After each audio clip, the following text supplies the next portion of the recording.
Hi everyone, hope everyone had a great weekend. My name is Catherine Wiedemann and I was in a group with Rebecca Satterthwaite, and together we have done the research proposal idea for using visual supports to decrease maladaptive behaviors during transitions. So a little bit of introduction about the background of our study and the problem that led us to choose this research project is that transitions are one of the most difficult parts of the day in preschool classrooms for students and teachers alike. There are many studies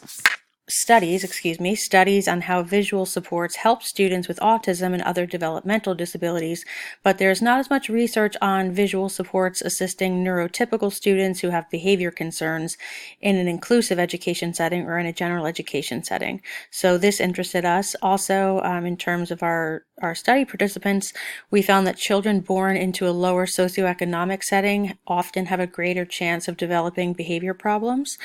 And also, researchers have found that visual cues are beneficial in classrooms related to promoting adaptive behavior.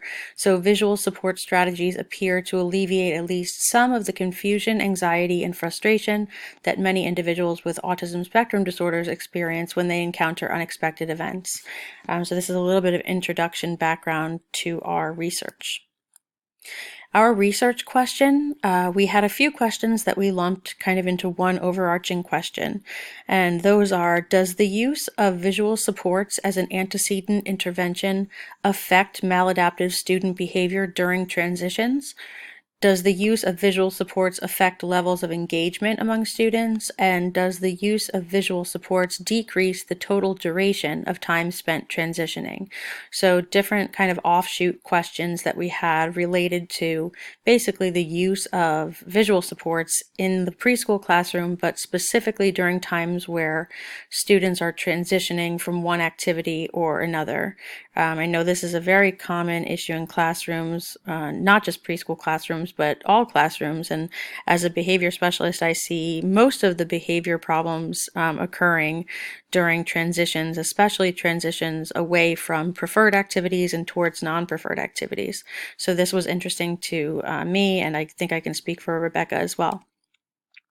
So our hypothesis is that the utilization of visual supports, which would include visual timers, picture cues, and photographic schedules with preschoolers during transition times will lead to a decrease in maladaptive behaviors, an increase in appropriate engagement, and a decrease in the total duration of transition time.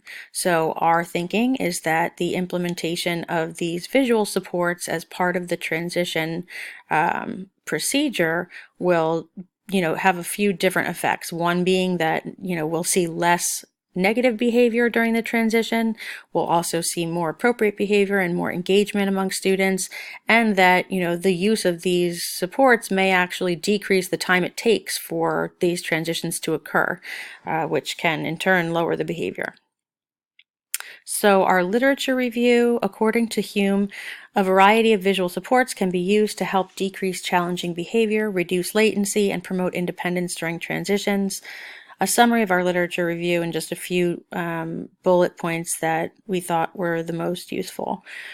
Transitional periods within the classroom can be difficult for student teachers alike and can be especially challenging for new or beginning teachers. This may be due to additional, less structured time that exists in between learning activities where students are more prone to exhibit noncompliance or disengagement. Carr and Duran discussed that some students may exhibit difficulties with transition due to confusion from inconsistencies within the schedule, escape or avoidance of undesirable tasks, resistance to change of activities, and attempts to reestablish or finish an activity. So the function of these behaviors may be threefold. Sometimes it's that the students don't want to stop what they're doing. They want to continue engaging in whatever they're engaging in. Sometimes it's that they don't want to go into the next part of the day or next activity. And sometimes it's just because, the structure of the day or the daily schedule is such that there are inconsistencies, or the child is not really sure what's coming next, and so they don't know what the expectations are. Researchers have found that visual cues are beneficial in the classroom. Visual support strategies appear to alleviate at least some of the confusion, anxiety, and frustration that many students experience when they encounter unexpected events. And if you've worked with children with autism, you know that visual supports are actually one of the evidence-based practices that are listed as, as researched strategies for children with autism. But in this particular study, we are not looking at children with autism.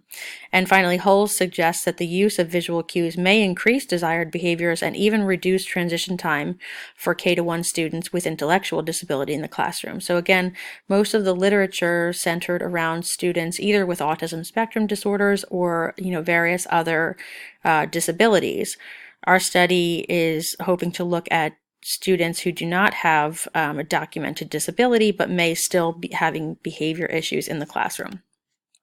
So our research design, our step one, is to select the focus students. So we are using previous behavioral incident reports that have been documented on children who are having negative classroom behaviors during transitions, but these participants must not have a diagnosis of ASD or any other intellectual disability.